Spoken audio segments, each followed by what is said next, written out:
తోక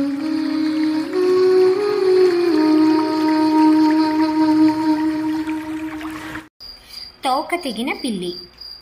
ఒక అడవిలో ఒక పెద్ద చెరువు ఉండేది. ఆ చెరువులో చాలా చేపలు తిరుగుతూ ఉండేవి. అవి చాలా తెలివైనవి. వేటికి అంత సులభంగా దొరికేవి కావు. అన్నీ కలిసిమెలిసి గొడవ పడకుండా ఆపదల నుంచి గట్టెక్కేవి. ఆ అడవిలో ఒక పిల్లి ఉండేది. దాని కన్ను ఈ చేపలపైన పడింది. ఒక్కసారైనా కమ్మగా కడుపు నిండా చేపలు తినాలి అనుకుంది. కానీ వాటిని ఎలా పట్టుకోవాలో తెలియలేదు. చెరువు దగ్గరికి వచ్చి ఎంతసేపు వేటాడినా ఒకటి చిక్కేది కాదు. ఆ పిల్లికి ఒక చెట్టు మీద ఒక కొంగ కనపడింది.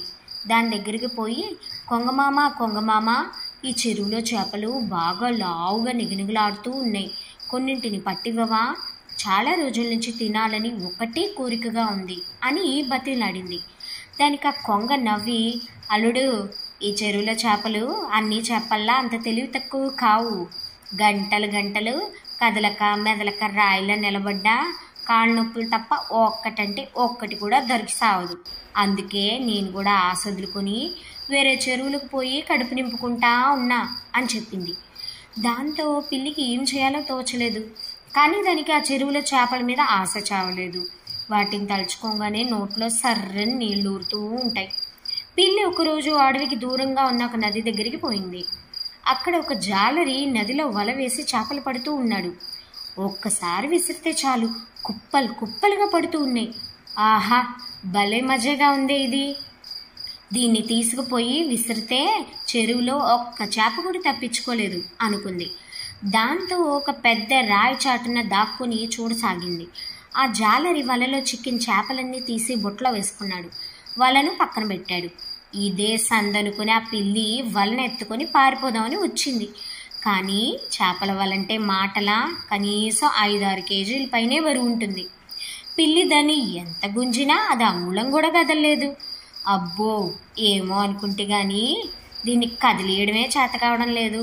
అలాంటిది ఇక ఎత్తి నీళ్ళల్లోకి వేసడం అంటే మాటలా, మనతో అయ్యే పని కాదులే అనుకుంటూ ఆ మాట సంగా అక్కడి నుంచి బయలుదేరింది. అలా పోతూ ఉంటే ఒక అతను నది ఒడ్డున నిలబడి నీళ్లలోకి గాలం వేసి కనపడ్డాడు. అరే, ఇదేదో చాలా సులభంగా ఉంది అనుకుంటూ అతని చేపలు ఎలా పడుతున్నాడో బాగా గమనించింది. వాడు చేపలు పట్టడం అయిపోగానే గాలం పక్కన పెట్టి హాయిగా ఇంటి నుంచి తెచ్చుకున్న అన్నం మూట విప్పి తినసాగాడు. ఆ పిల్లి నెమ్మదిగా అడుగులో అడుగు వేసుకుంటూ వచ్చి ఆ కట్టెను గాలంతో సహా ఎత్తుకుపోయింది. గోధుమ పిండి తడిపి నున్నని ఉండలు చేసి గాలానికి పెట్టి చెరువులో వేసాగింది. చెరువులో చేపలకు కనపడకుండా చెట్టు చాటునో పుట్టల మాటనో దాక్కునేది. ఒక్కొక్కసారి ఒక్కొక్క చోట గాలం వేసేది. చేపలకు ఇదంతా తెలియదు కదా. దాంతో అవి ఆహారం కోసం వెతుకుతూ గాలానికి ఉన్న గోధుమ పిండి తినడం మొదలుపెట్టాయి. దాంతో నీటిపై తేలుతున్న బెండు ముక్క లటుక్కుని మునిగేది. వెంటనే పిల్లి బలవంతం ఉపయోగించి ఒక్కసారి కట్టెని విసురుగా పైకి లాగేది. అంతే, ఆ గాలానికి చిక్కుకున్న చేప ఎగిరి బయటపడేది. అలా ఆ పిల్లి రోజు 3 పూటలా కావలసినన్ని చేపలు పట్టుకొని కమ్మగా తినసాగింది. నెమ్మదిగా చెరువులో చేపలు బాగా తగ్గిపోసాగాయి.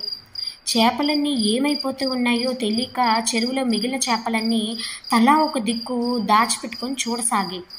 పిల్లి ఎవరికీ కనపడకుండా ఒక బండచాటు నుండి గాలం విసరడం గమనించాయి. ఓహో, ఇదా సంగతి. మనం ఇలాగే గమ్మునుంటే చెరువు ఖాళీ అయ్యేటట్టుంది. ఎలాగైనా సరే ఈ దొంగ పిల్లి మరలా ఇటు రాకుండా బుద్ధి చెప్పాలి అనుకున్నాయి. ఆ చెరువులో ఒక మొసలి పిల్ల ఉంది. అది ఒక పెద్ద బండరాయి దగ్గరే ఉంటుంది. చెరువులో చేపలన్నీ ఆ బండరాయి దగ్గరే ఆడుతూ పాడుతూ ఎగిరి గంతులేస్తూ ఉంటాయి. పిల్లి వాటిని గమనించింది.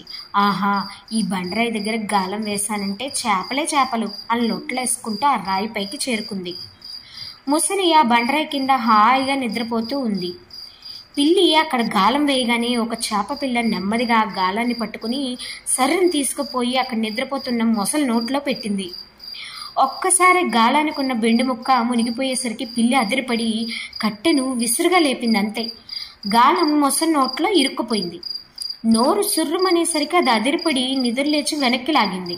బా, ఏదో పెద్ద చేపే చిక్కినట్టుందే, దీన్ని వదలకూడదు, ఈరోజు పండగే పండగ అనుకుంటూ పిల్లి కట్టెను గట్టిగా పట్టుకుంది. ఇంక చూడు నా సామిరంగా, పిల్లేమో బయటికి మొసలేమో లోపలికి లాగసాగాయి. కానీ నీటిలో ముసలికి బలం ఎక్కువ కదా, అది కాక నోరేమో సుర్రమంటూ ఉంది. దాంతో దాని కోపం నశాలానికి ఎక్కింది. బలమంతా ఉపయోగించి ఒక్క లాగు లాగింది అంతే. పిల్లి కట్టెతో పాటు ఎగిరి దబీమని చెరువులో పడిపోయింది. ముసలి కోపంతో సరసరా దాని వైపుకి దూసుకుని రాసాగింది. ముసలి చూడగానే పిల్లి గుండె గుబేల్మంది. అమ్మో, ఇంతవరకు చేపనుకొని సంబరంగా ఎగులాడితేని గాని ముసలా, దీనికి దొరికానంటే అంతే, దెబ్బకి దేవుని దగ్గరికి పోవడం ఖాయం అనుకుంటూ వేగంగా బయటికి ఉరకసాగింది. ముసలి సర్రున దూసుకొచ్చి కసక్కున దాన్ని పట్టుకోబోయింది. సచ్చానా నాయనోయ్ అనుకుంటూ పిల్లి ఎగిరి గట్టు మీదకి దూకింది. కానీ పాపం దాని తోక ముసలి నోట్లో ఇరుక్కుపోయింది. తోక కోసం చూసుకుంటే అసలుకే మోసం వచ్చేటట్టుంది. బయటపడితే బఠానీలు అమ్ముకైనా బతకచ్చు అనుకుంటూ తోకను పట్టుకొని గట్టిగా ఒక్కలాగు లాగింది అంతే. దాని తోక సగానికి సగం ఊడిపోయింది. ఒళ్ళంతా కారం పూసినట్టు, తోకకి నిప్పు పెట్టి అంటించినట్టు ఒళ్ళంతా సొర్రుమంది. అది తగ్గడానికి దానికి సుమారు నెల పట్టింది. ఆ ముసలి భయంతో మరలా ఎప్పుడు ఆ చెరువు వైపు పోలేదు.